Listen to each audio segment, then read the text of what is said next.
สบายดีสบายดีสวัสดีจ้าพ่อแม่พี่น้องยินดีต้อนรับเข้าสู่ส่องน้องตายสาวดาวเด้อพี่น้อง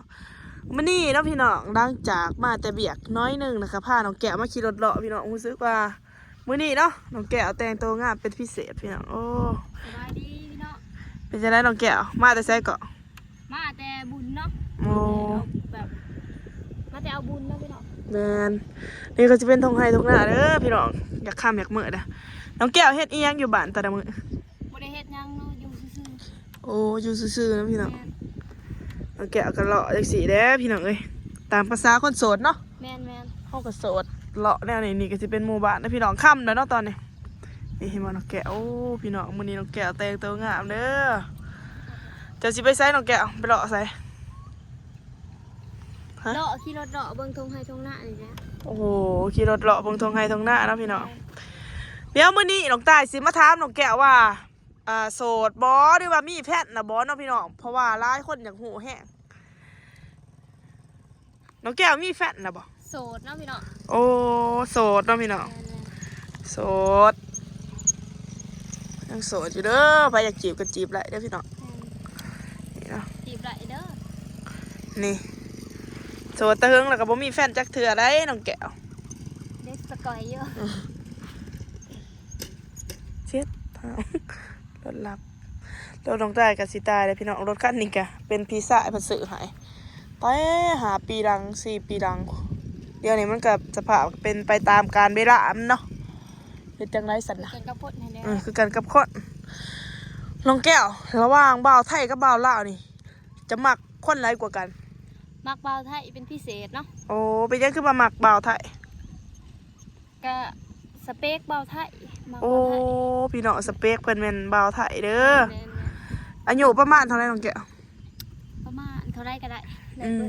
ได้เบิดพี่น้องเขาจะมาหักจริงว่าสะซาเนาะเขาจะมาจริงใจเนาะแม่นเขาจะมาจริงใจมื้อนี้วันที่เท่าไหร่น้องแก้ว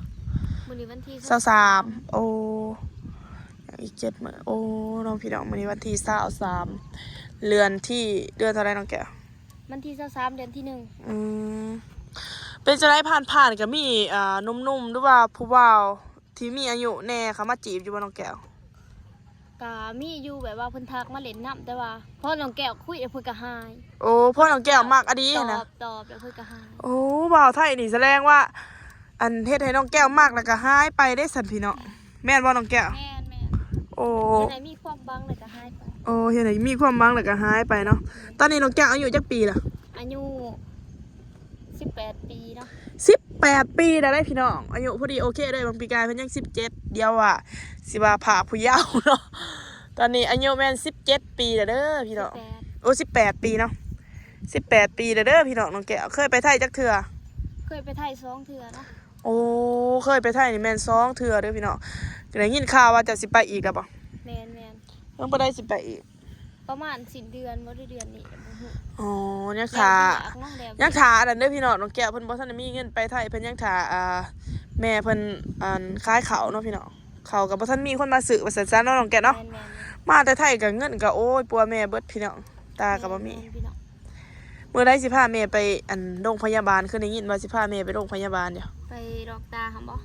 มีเงินผู้ใดเงินยังบ่ทันได้มีเนาะยังสิไปหาเงินอยู่โอ้ยสิหาเงินอยู่บ้านนี่เฮ็ดอีหยังได้อาชีพอีหยังล่ะอยู่บ้านอาชีพก็อยู่ซื่อๆเนาะบ่ได้เฮ็ดหน้ากันอยู่ซื่อๆอาชีพก็คือหลักๆก็คือเฮ็ดหน้าเนาะเฮ็ดหน้าแซงแต่ว่าบ่ได้เฮ็ดเพราะว่าบ่มีคนซอยเฮ็ดว่าซั่นซะเนาะอยู่กับแม่2 คนเพราะฉะนั้นเนาะพี่น้องน้องแก้วบ่มีคนซอยเฮ็ดจึงอยากได้คนมาดูแลแล้วก็อยากได้คนมาแบบว่าเฮ็ดหน้าซอยแม่นบ่น้องแก้วเรื่องไทยให้ไทยหน้าถ้าว่าสมมุติว่าจะมักหนุ่มไทยนี่เพิ่นสิเฮ็ดหน้าคือเฮาบ่เป็นได้น้องแก้วสิไทยเองก็ได้โอ้พี่น้องถ้าว่าหนุ่มไทยเฮ็ดหน้าบ่เป็นหรือว่าไทยหน้าบ่เป็นน้องแก้วเพิ่นไทยเองก็เป็นเด้อพี่น้องเพิ่นเคยไทยหน้าอยู่เนาะอันนี้แม่นน้องแก้วเว้าเล่นบ่หรือว่าเว้าอดีเว้าจริงใจอยู่บ่นี่เว้าอดีโอ้เว้าอดีเด้อพี่น้องเว้าอีเว้าจริงใจเนาะถามว่าเพิ่นสิติดต่อนี่แม่นติดต่อจากใดทางใดติดต่อทางใดทางเฟซเด้อเฟซน้องแก้วสาวดาวเด้อพี่น้องพี่น้องตอนนี้ก็ค่ำมืดไฟกำลังมาแต่ไห้แต่หน้าเนาะกำลังมาแต่ไห้แต่หน้าเด้อตอนนี้น้องแก้วก็ขี่รถออกมาเด่นแท้นี่เนาะน้องแก้วเนาะมันเย็นดีเนาะอากาศดีพี่น้องเลยโอ้ช่วง นี้ ก็ อา ดี กาศดี ช่วงนี้งัวควายก็หลายพี่น้องแถวบ้านน้องตายบ่ได้สู่ไปไสมาไสเนาะน้องแก้วเนาะคนบ่ได้อยู่ยังอีกบ่โดนน้องแก้วสิได้ไปไทยอีกพี่น้องไปก็บ่ได้ไปเที่ยวดอกไปทำงานเนาะ แม่ น้องแก้ว ทำงานบ่ได้ หาเงินแบบหาเงินมารักษาแม่ว่าซั่นจ้าพี่น้อง ช่วงนี้น้องแก้วยังค่าเบียกอยู่เนาะยังมีเบียกแบบยังติดงานอยู่ยังมีเบียกยังมีธุระเฮ็ด ยังมีธุระคันสันก็สิพาออกไปให้แหน่พี่น้องเอ้ย เสร็จธุระแล้วประมาณบ่ได้มื้อสิสิ้นเดือน อยู่กับแม่2คนไปน้องแก้วเมื่อเฮือนจ้ะนี่เนาะพี่น้องเดี๋ยวสิขับรถเมื่อเฮือนก่อนเดี๋ยวสิเป็นหมู่บ้านคำมื้อได้เบิ่งเด้อเบิ่งรถเพิ่นเด้อพี่น้อง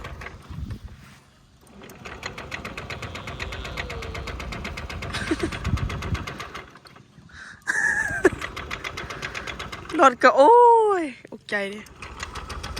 คำบ่ติดเอาบ่ได้เด้นี่กันข่อยบ่ติดนี่บ่ได้พี่น้องไปอ้วยน้องแก้ว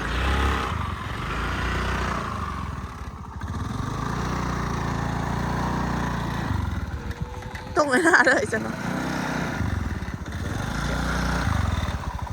พอแล้วบ่น้องแก้ว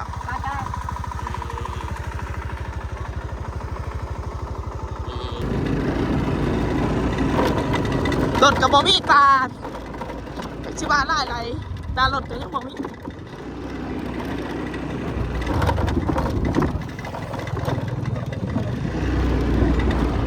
โอ้เบิ่งในตีพี่น้อยขี้ปุ่น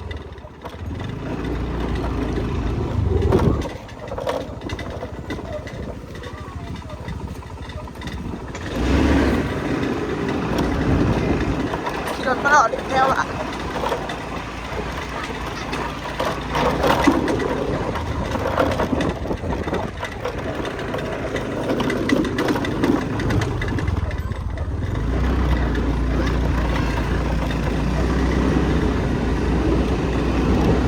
ว่ามาได้แหกเลย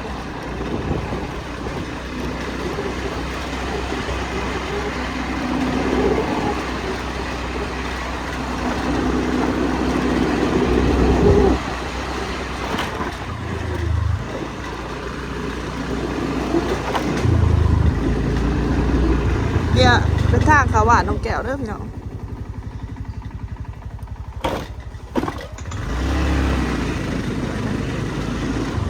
บ้านก็สิเหมือนแบบนี้เด้อ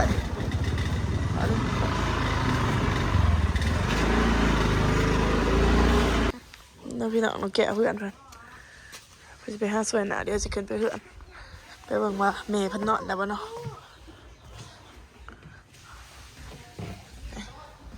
เพิ่นมาเอาเถื่อนก็สิมีประตู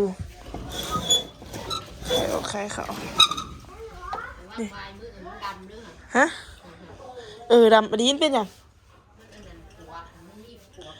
โอ้เพื่อนน้องแก้วปัวขึ้นแม่เพิ่นเอาอีหยังมาทะพี่น้องดำเบิดปัวขึ้นบ้านน้องแก้วพี่น้องล่าสุดตอนนี้ก็แม่เพิ่นก็นั่งกินข้าวกับหยังล่ะไผ เลิกกินข้าวเลิกกินข้าวก็หมาเมื่อก่อน กินข้าวกับบังก่อน กินอีหยังก็บ่ละหยากุ้งเห็ดกินนั่นกับหยามันวนมันเปียกมันเสื่องเห็ดอะไรกินกับบ่มาจะคือของนี่กูดังไฟกินข้าวก็หมาเมื่อก่อน แม่น้องแก้วกินข้าวกับบังกรเด้อพี่น้องนี่ก็จะเป็นแม่น้องแก้วเนาะแซ่บบ่ล่ะไผกินกับบังกร มันก็แซ่บแล้วหันแซ่บกินไปนะเนี่ยบ่ซื้อน้ำปลาน้ำซีอิ๊วมาไว้ แต่ไม่ร้องน้ำปลามันบ่อยากกินมันก็เค็มมันก็ผิดกินยังก็มีแต่ผิด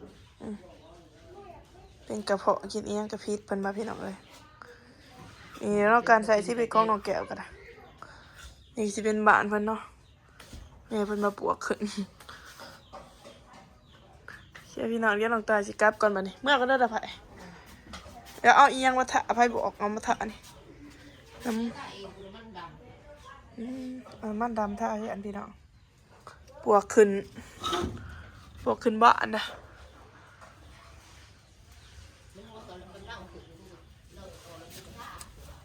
น้องตากับสิกลับก่อนได้ป่ะเนี่ย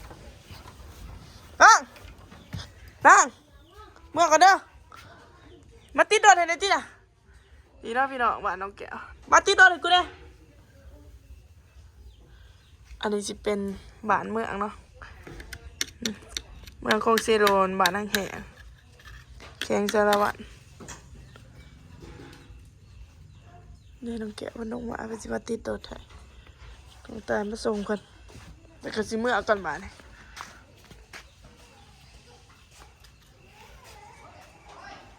โอเคพี่น้องสำหรับคลิปนี้ก็สิจบเพียงสำหรับเด้อพอกันใหม่คลิปหน้าฝากกดไลค์กดแชร์กดติดตามเพื่อเป็นกำลังใจให้น้องตายในเด้อบ๊ายบายแน่น้องแก้ว บ๊ายบ